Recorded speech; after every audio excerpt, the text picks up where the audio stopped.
You absolutely have to write every email so that you can be proud of it when you go back and look at it. You have to dress in a way that makes you proud of yourself. You have to present yourself in a way and your work in a way and create an environment that you can be proud of. Try your best to work within the system or create a new system, be an entrepreneur, what have you. But you do need to work within the world that we have. But you do get to make some of your own rules. I encourage you to make them. At the end of the day, just live a life that you can be proud of. Welcome to the Strategic Momentum Podcast, the show where we share tips, stories, and advice from progressive leaders on what it takes to break through that business inertia and propel you and your business forward. I'm your host, Connie Steele. This year, Forbes magazine published its list of the 100 most innovative leaders in business. Sadly, only one female executive made the list. This fact highlights the nationwide problem that women are significantly underrepresented in business leadership. Despite nearly 100 years of political and economic progress, women hold only 25% of C-suite positions in the top 1,000 companies and only 6% of CEO positions. We've had a number of female executives and entrepreneurs in the show who've shared their perspective as a business leader and as a woman in the workforce.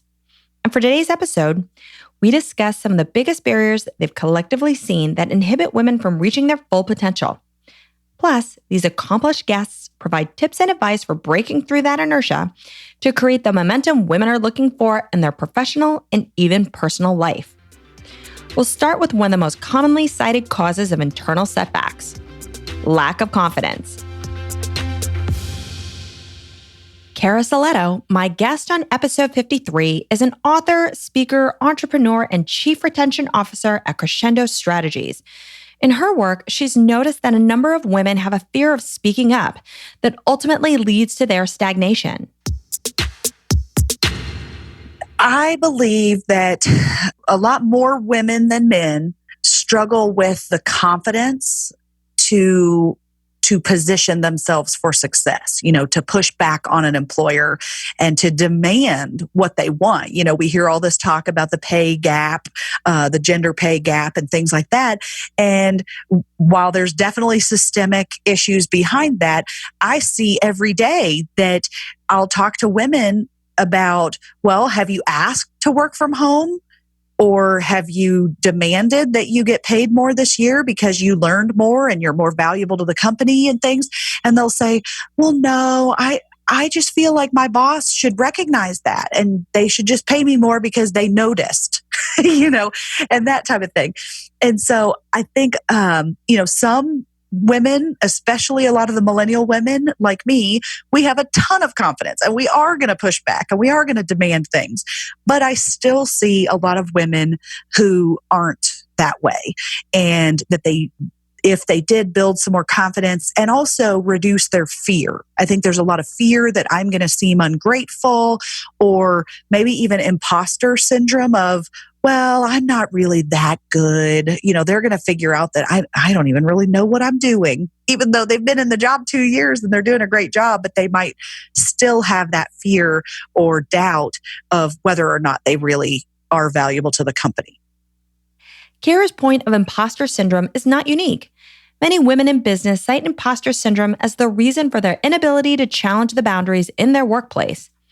Yao Huang, tech entrepreneur and founder of The Hatchery, a tech incubator and advisory consultancy in New York, echoes the same observation. In the world of tech, we certainly continue to hear the challenges that women can face. And even more broadly, not just tech, but just in general, those challenges can be emotional. What other limitations or challenges do you commonly see women struggling with in the workforce today that could be inhibiting their potential? Imposter syndrome, for one. They think they can't. There's all these internal thoughts running through their heads, preventing them. It's all internal. There's a great example of a friend of mine, without mentioning the company. She's employee number 4. She's been with the company forever. The company is really large right now, and she's not getting any more out of it, and she was about to quit. And I was giving her some advice. I was like, you know what? have you thought about talking to the CEO about what you would like to do? And maybe you can create something more for yourself at the company instead of just quitting all the time because you don't have what you want, you just quit. Because you invested so much time, you probably have a lot of status and power in the organization. If you quit and leave, go somewhere, you're going to have very little. You start from scratch. Even though if the job is what you want, you'd have a lot less say. So she said, okay. She goes and talks to the CEO, and the CEO agrees and gives her what she wants. So she didn't even have to leave. So much less work if you just open your mouth. But everyone's afraid. Afraid of what people think, afraid of what may or may not happen. Just stop thinking so hard. Just try to do something, say something. Be good with words and asking. In my last episode, Amanda Thomas, founder of the marketing firm TwoScore and host of the Inspiration podcast, noted the difficulty women have in doing just that, saying something, particularly with conviction. And she's found that others can misinterpret one style as counter to the way they really are because of their own skewed perceptions regarding the way women should be in the workplace. I notice a lot of just the way women kind of downplay their ideas, or they automatically say, like, I'm sorry, but I have a question. It's that apologizing for wanting to be better. It's well, this might not be the best idea, but here's my contribution. We're so afraid as a group to be seen as having stupid ideas or be seen in a negative way that we kind of are like, okay, well, we're going to take that and we're going to already do it ourselves so other people don't do it for us. Does that make sense? Yes. What do you think drives that? I think a lot of women don't even realize they're doing it, to be totally honest. Do you also feel that, for women, the challenge of this double standard where when we've talked before, where you'd mentioned a conversations that you had with a former boss where he had indicated that you were aggressive, that can work against you when it's really not being aggressive. It's really something else. You're just being assertive and stating your point of view. Yeah, I mean, assertive, I think even has a negative connotation, especially when you're talking about like a woman, like she's assertive. If you say he's assertive, they're like, oh, great. Like he's not going to let people walk on his back. If you say assertive, a woman is assertive, it's a completely different connotation. It's just the society has assigned that to it. And I did. I was asking for something that I felt like I deserved at my last, at a former job that I had. And my boss had said, well, I think you're I think you're aggressive. You have an aggressive personality. And I kind of had to laugh because no one's ever said that to me. Like, I'm pretty timid and I'm a people pleaser. And I'm one of those people that tries to make everyone around me comfortable before I will make myself comfortable. And so I had to laugh because I was like, seriously, someone else putting their own dysfunction on me. And I think that happens a lot. People they let other people's opinions become their own opinion of themselves, even if it doesn't fit.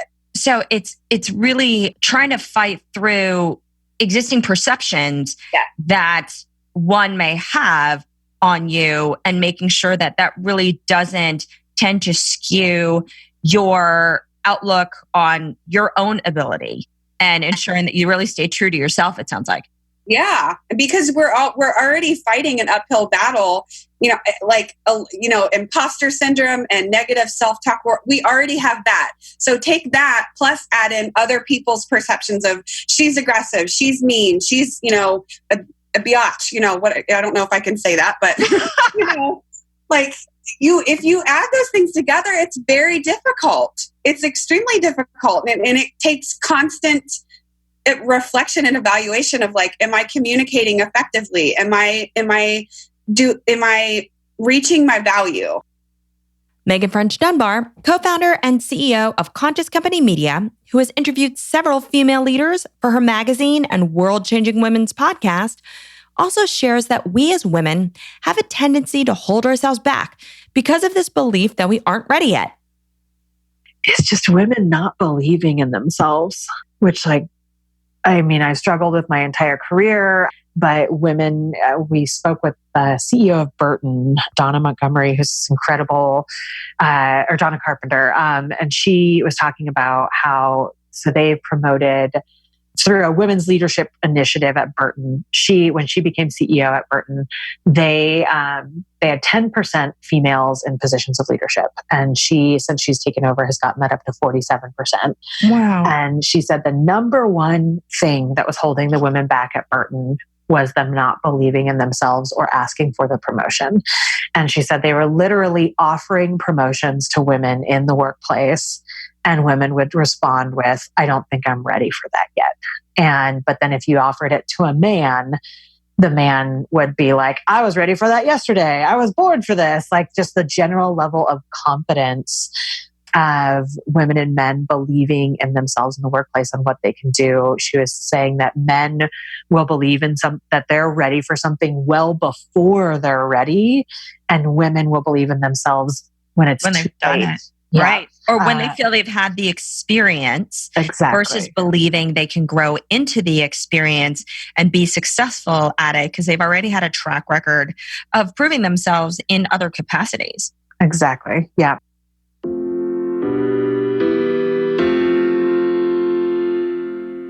For Bhavna Dave, Chief People Officer at FrontPoint Security, and my guest on episode 52, the challenge she sees is this unspoken obligation for women to fit a mold that other people have created. I think the common theme with what I see from women, whether young or more experienced, is they're trying to fit a mold of what they think is needed to succeed, right?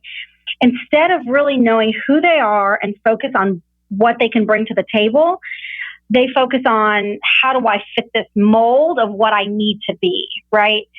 You know, I think that is something that honestly I struggle with because I don't think I fit a certain mold. One of my experiences as a only female executive at one of the companies I was at, you know, I had a lot of my male counterparts expecting me to pave the way for issues they believed were what you would call women issues, right? Being home for dinner at a certain time or taking off for the kids' recital.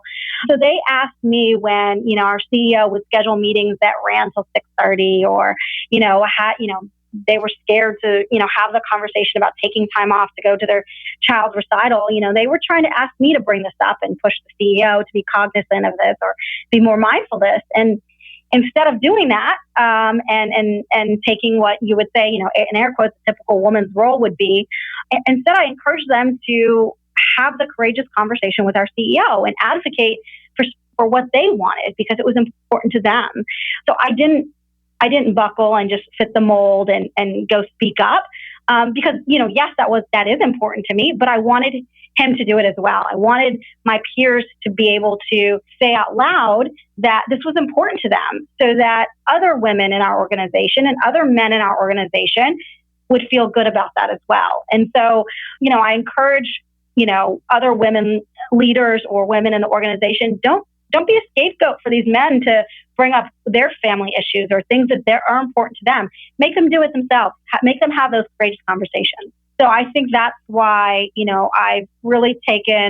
I've taken to really thinking about women's networking and women's support groups because that mold to me is not the way to go and be successful. You've got to know yourself, right? You've got to know what you can bring to the table and be able to articulate and drive that value. Just be who you are, right? And don't fit into this mold, whatever that mold you may think it is.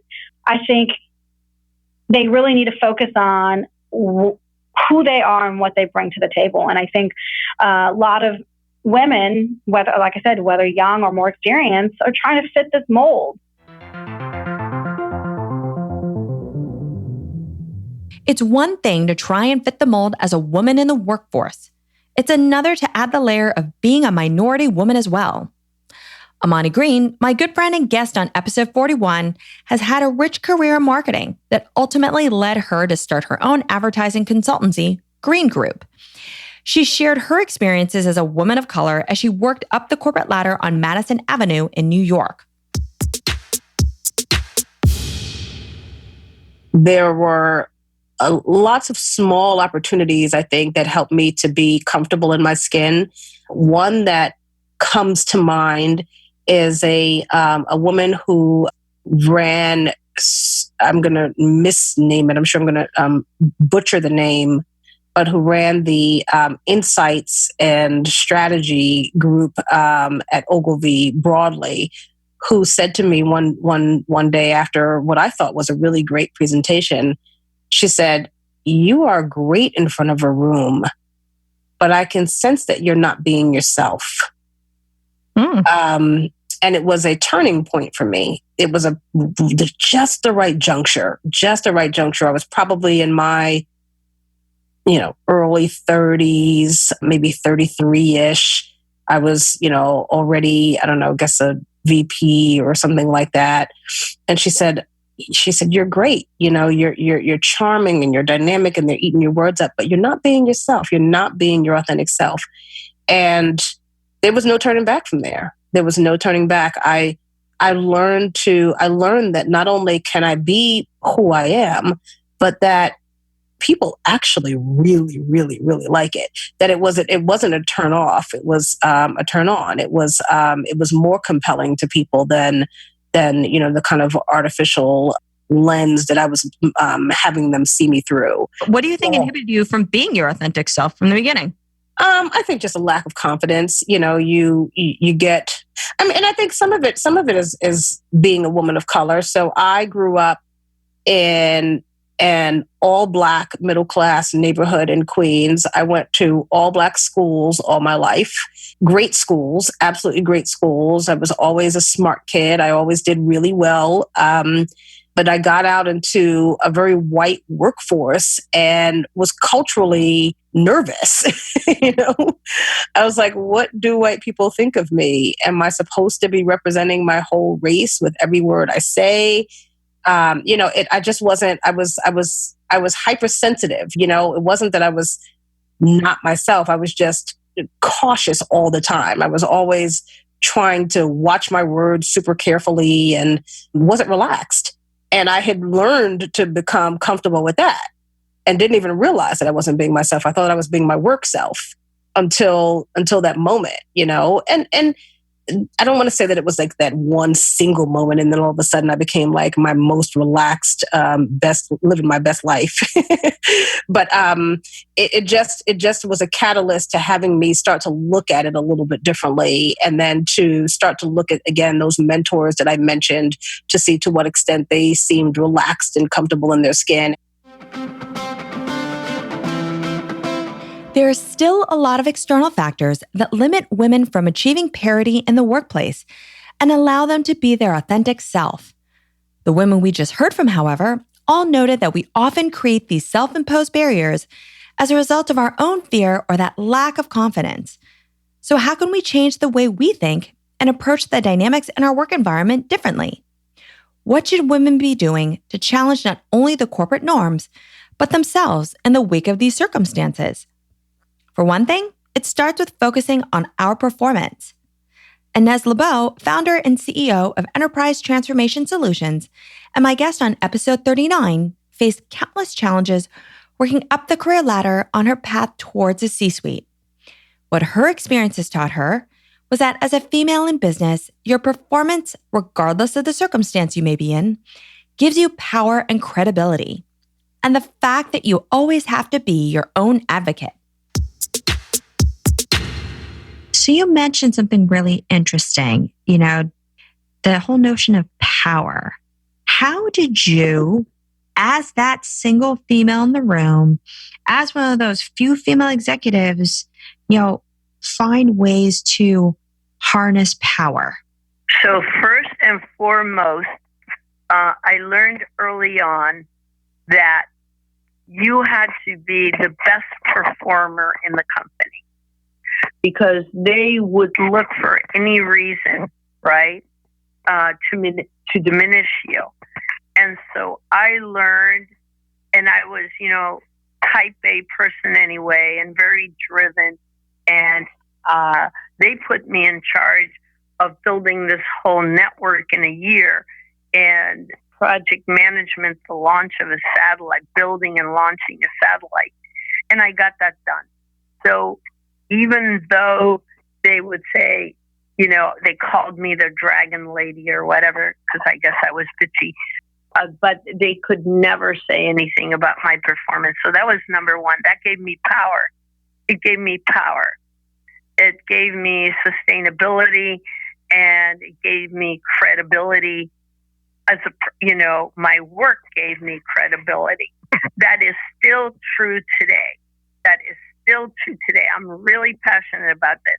You have to do your job, and you need to go above and beyond the call of duty to get that job done. That gives you power, number one. And number two, the other way to get the power, like I said, is you need to speak up for yourself. That's how you get the power. Your work ethic, and speaking up for yourself. That's the power formula. You need to have high visibility so people know what your capabilities are. That is really good. And don't go and focus on the non-promotable tasks. I see this all the time with women. They're focusing on things that if they do want to get promoted, they're doing work that, really is not where it's going to get you to the next level. If you see a project in a company that oh my God, you can excel in and you're going to be awesome, go and ask for the project. People aren't going to turn you down if you want more work. That just doesn't happen. And that manager is going to buzz. You know what? Betty came and she asked, and that's so exciting. I'm so excited. And then now you have the buzz and the visibility now, but you need to go execute on it. Okay, so I'll tell you a story. So when I was in my first company, again, it was sort of like the Harvard Business Review. It was a good learning base for me. I was a manager, and there was a position open for a director, and I was really qualified for that job. And HR really hadn't even posted it yet. And I heard that in the hallway, they already decided that they were going to give this position to Tom without even giving me any kind of opportunity. So I decided that I would go up to see the CEO. His name was Jack. And I just walked in his office and I said, "Hey, Jack, my name is Ines LeBeau. There's this director position open, and I hear that position is going to go to Tom, and I'm much better qualified for that position, and I would like that job." So he told me he was going to get back to me, and he looked into it, and then I ended up with that director position. Of course, I didn't want to win any popularity contest, but on the other hand, it didn't matter because for me, what's in my DNA is parity, right? It was parity. If he and I were equal and we would both have been interviewed and he was the better person, I get that, but none of that happened. So it was, and my positions, so now I was a director, and then the next slot was a VP. It was in another company that it was a VP position. And I realized, and again, the same kind of situation. And I realized pretty quickly when these guys got together in a conference room and to talk about these positions, they never would say, "Oh, guys, we need to think about Ines, right? Ines could be a really good candidate for this." That never happened. Every single, all the way up in my career, I had to go in and I had to go ask for those positions because I was never a consideration. Speaking up for yourself is obviously easier said than done. Not everyone has the courage that Ines had early on and may need a more piecewise approach for getting a seat at the table. Yao offers additional advice for building up your confidence and being taken seriously. One thing I've given a lot of advice on in personal brand development and getting recognized and getting more is learn public speaking. Get on stage as often as you can and have opinions. So getting on stage and be able to talk is one thing. A lot of people can't do that, but that is a critical skill in development for your life and in creating more opportunity, right? And the second is know yourself well enough, know your industry and space well enough, be knowledgeable and wise enough to express your own opinion.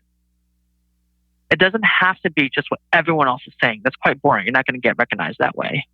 But what do you think? You know?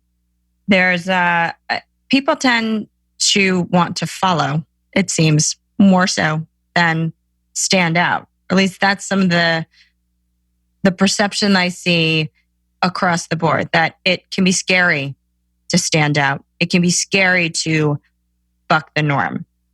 What would you tell people to say, it's okay, you should. This is what you have to do. But, you talked about the public speaking, but, what do you think also drives people to just not want to buck the norm? They're afraid. Most people are afraid. That's why public speaking is the number one fear. They're afraid. And it doesn't mean you have to fight the status quo all the time. It's that when you think it's right, whether it be a product, a decision, if you see something wrong, speak up. They're afraid because they'll lose something.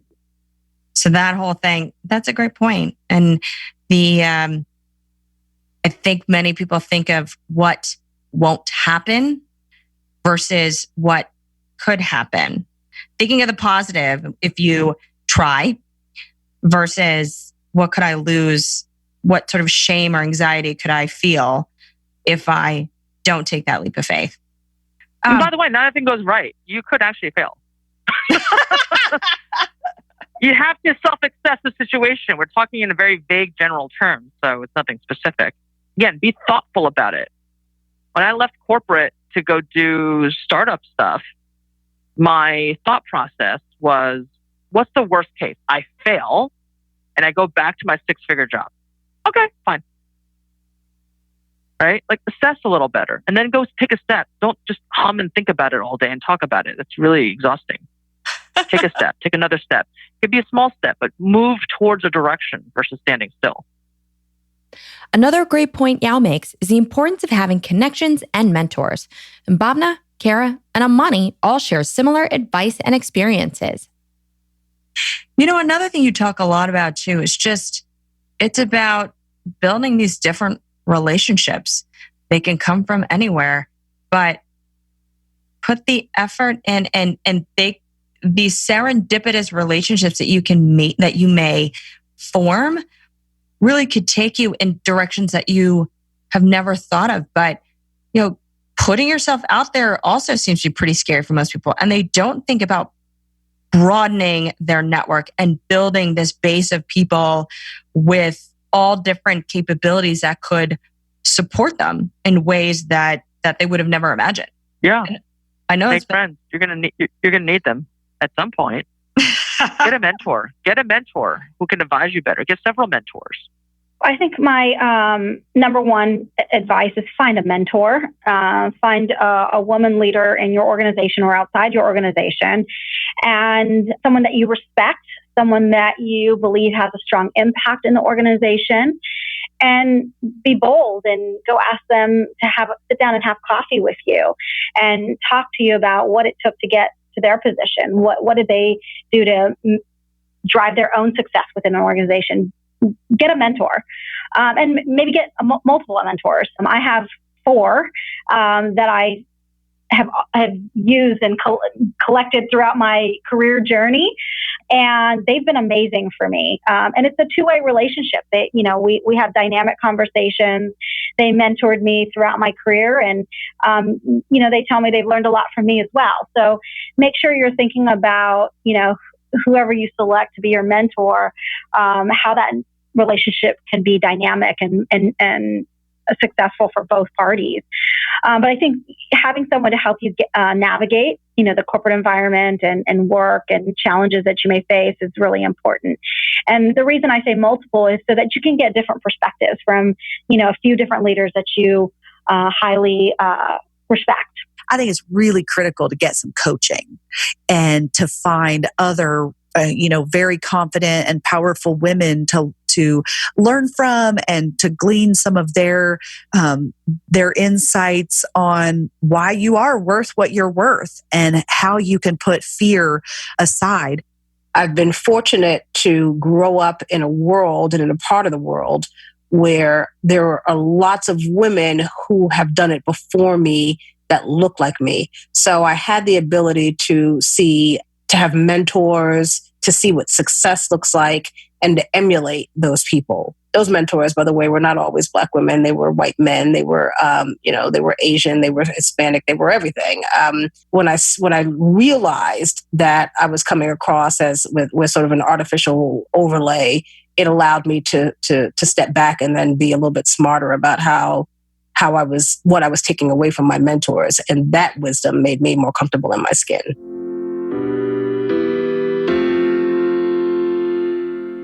Having a diverse range of perspectives to learn from is a clear advantage of being part of a mentorship or coaching program. But what else should women consider to get the most from these relationships? Julie Cantor is a speaker, serial entrepreneur, and founder of 2Mentor, a high-impact training and development company focused on talent strategies for a diverse workforce. She'll be featured on an upcoming episode of the Strategic Momentum podcast to talk about the power of mentorship. But for today, she shares her advice specifically to women in business when it comes to creating that network of support. Now that I'm in the mentoring space, we say that a mentor speaks with you, advises you, shares from his or her experience. And a sponsor is someone who champions you behind closed doors, champions you for promotion and opportunity. In research by Sylvia Ann Hewlett, I think 86% of men have sponsors and less than 45% of women have sponsors. So I think we're struggling a little bit. And one of the reasons that a lot of women want to leave their companies or change careers, regardless of age, is they don't feel they have that champion. And part of it is knowing the difference between a mentor and a sponsor, and starting to build in our relationships, asking people for mentoring advice, for sponsorship help, and seeing how we can help them. I think a lot of times we don't want to bug people. And we suffer in silence and we think we're the only one. We have things going on in our personal lives and we just suffer in silence and it takes a toll. You don't want to fall on your face. You want to get back up. You want to ask for help. We become as sick as our secrets. And as women, we can lose and shatter our confidence with these personal challenges. We need to talk with each other. We need to get mentoring advice from each other. We need to find judgment-free zones where then we can get the help and start the healing. I love that. And I think the whole notion of being able to put yourself out there and be unafraid to ask for support and find those sponsors who can champion you in whatever way you may need, whether it's personal or professional, is really important to then move down this path of human connection, of something that you talked about earlier in our mentorship episode. So,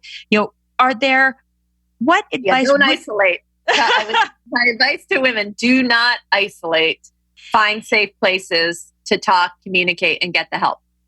Do you have any specific tools or tactics that you would recommend for women to begin to find those sponsors so that they can break out of the sort of challenge they might be in?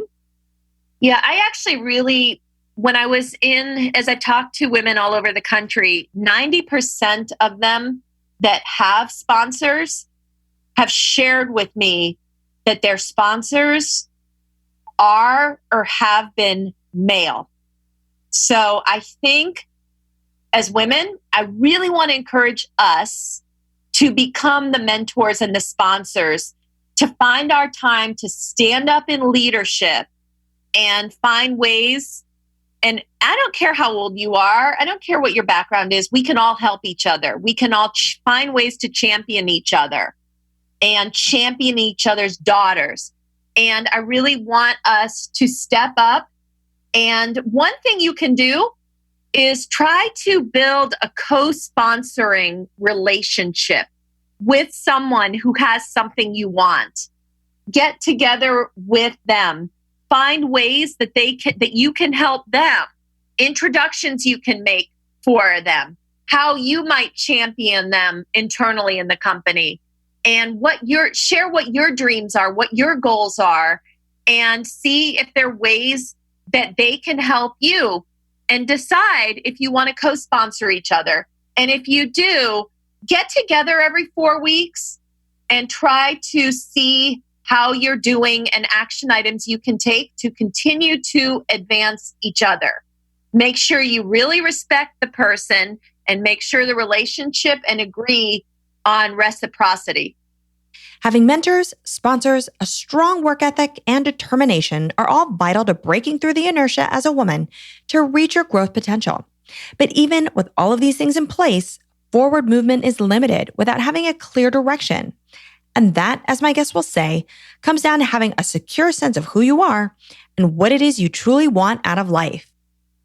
I had to sacrifice a lot to get where at the levels in my positions that I got to.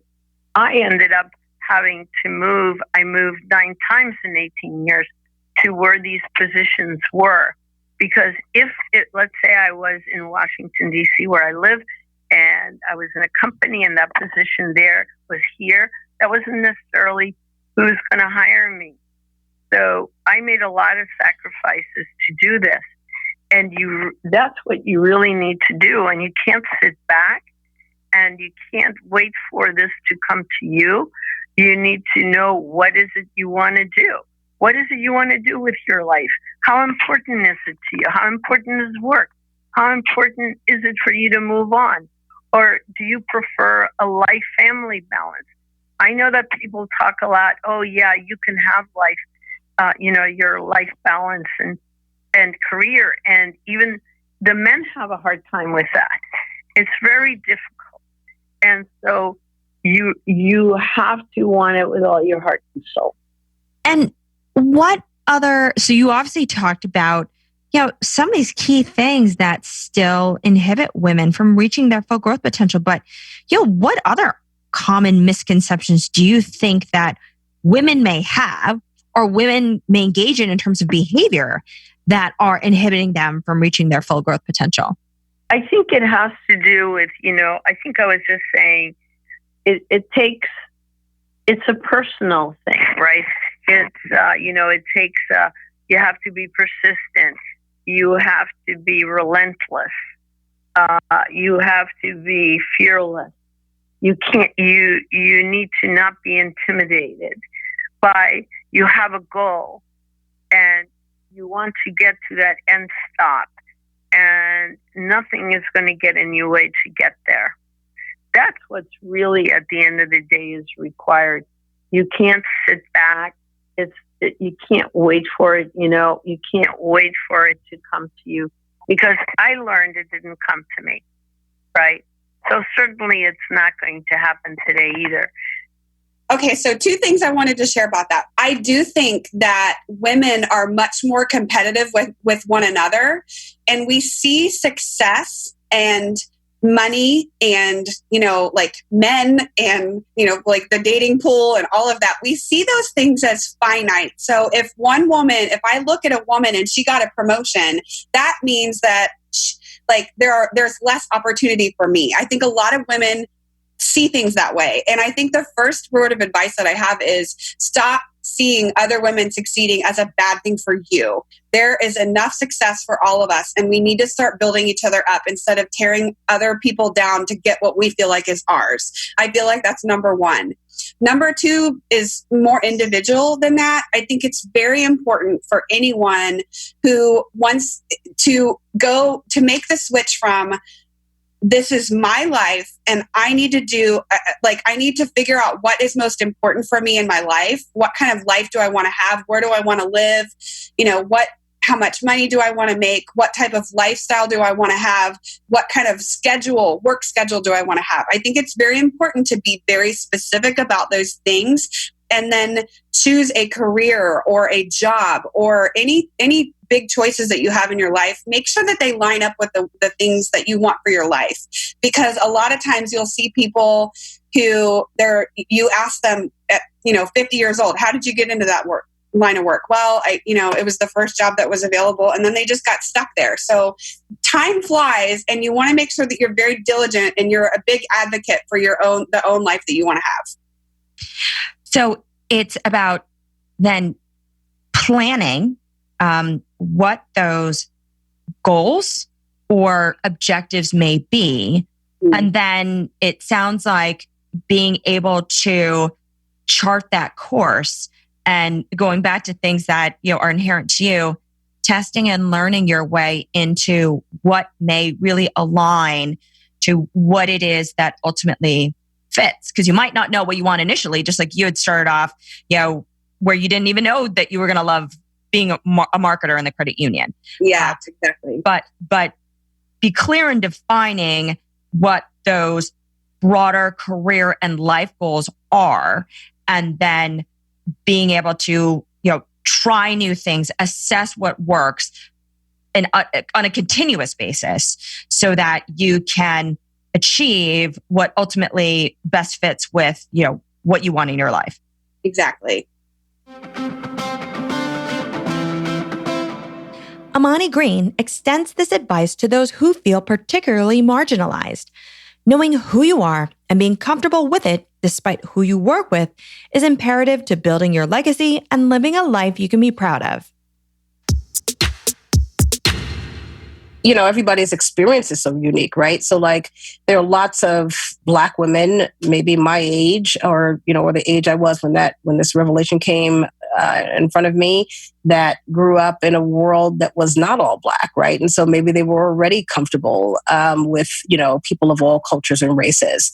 But I know for sure that if you are an anomaly, you are aware that you are an anomaly. And so you do kind of always need to, it's like that phrase that everyone sort of, quickly refers to as white privilege. If you're a white person, you're not aware that you're, the white person in the room because there are mostly white people in the room. If you're a Black person, if you're Hispanic, if you're a woman, you're aware that you're not the majority in the room. And so there is a lens of, I imagine that for more people than not, in my experience and in discussions, you're putting on a little bit of a front unless you're not. I agree. You're putting on a little bit of a front unless you're not.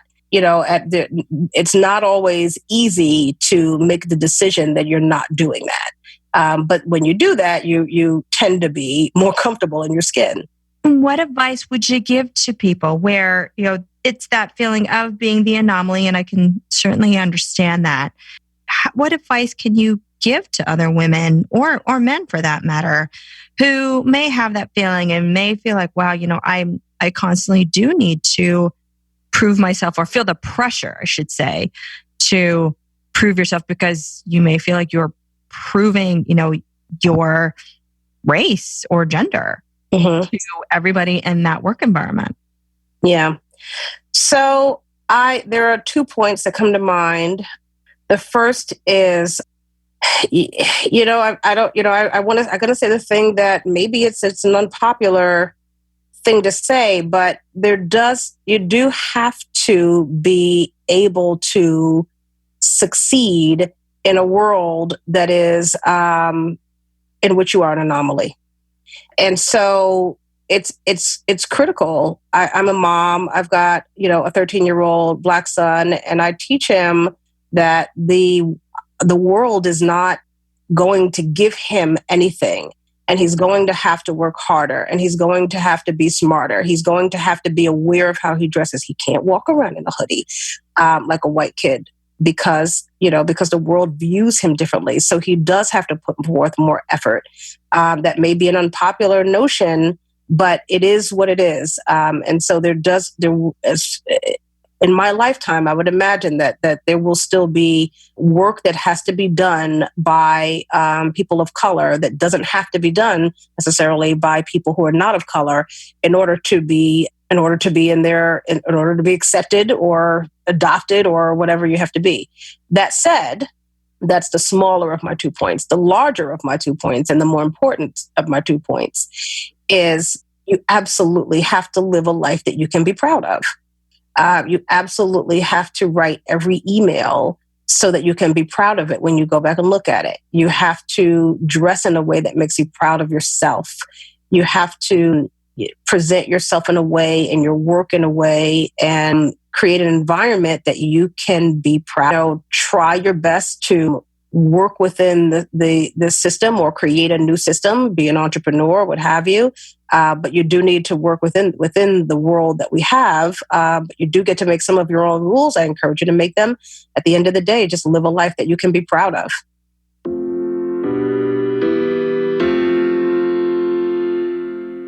And finally, Megan French Dunbar adds that once you know what you want, don't wait around for permission to go after it. As Yao mentioned earlier, do it, but take it one step at a time. When I think back at being 29 years old and having the confidence to be like, well, I'm just going to start a magazine. One of the things that I realized at that moment was that no one was going to give me permission to do the thing that I wanted to do. Like I felt like I was sitting there waiting for someone to come around and be like, yes, you should launch a magazine and I'm giving you the permission to do it. We wait, we go through school and work and our whole lives and we're trained to ask for permission to do all these things. And it was such an epiphany for me at such a young age to realize that in general, especially with starting your own business, you don't need to ask anyone for permission. You just have to start doing it.